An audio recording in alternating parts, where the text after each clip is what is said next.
Ó, faltou eu falar sobre o calor latente, tá? Porque eu falei a respeito do calor específico, né?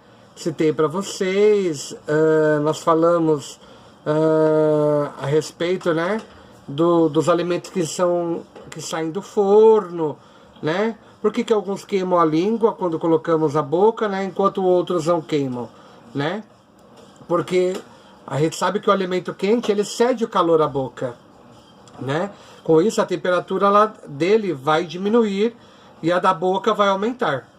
Mas ao sofrer a mesma redução dessa temperatura, os alimentos eles cedem quantidade de calor de forma distinta, né? De acordo com o seu próprio calor específico. Tudo bem? Então agora nós vamos lá e vamos falar um pouquinho, tá? Pensar numa substância, né? Será que a gente pode imaginar que essa temperatura ela aumenta? Mas será que isso vai acontecer indefinitivamente, né?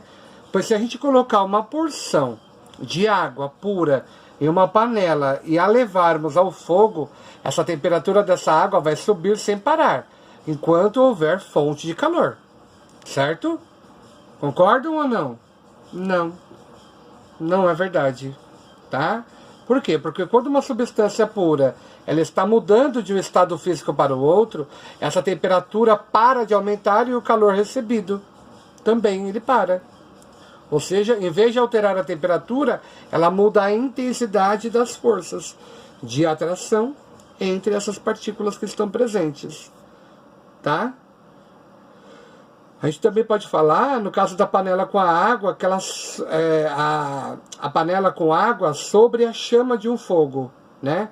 Ou seja, se encontra a temperatura, né, ambiente, vamos supor que essa temperatura seja de 20 graus Celsius, ou seja, todo esse calor que é recebido dessa temperatura, essa água vai aumentar de maneira constante, até ela atingir o máximo de 100 graus Celsius, tá bom?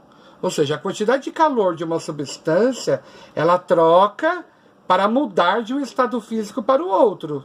Mas isso vai depender muito da sua composição, do tipo de transformação física, toda ou qualquer tipo de grandeza física que mede a quantidade de calor necessária para uma substância mudar de estado físico, aí ela é caracterizada como calor latente, tá?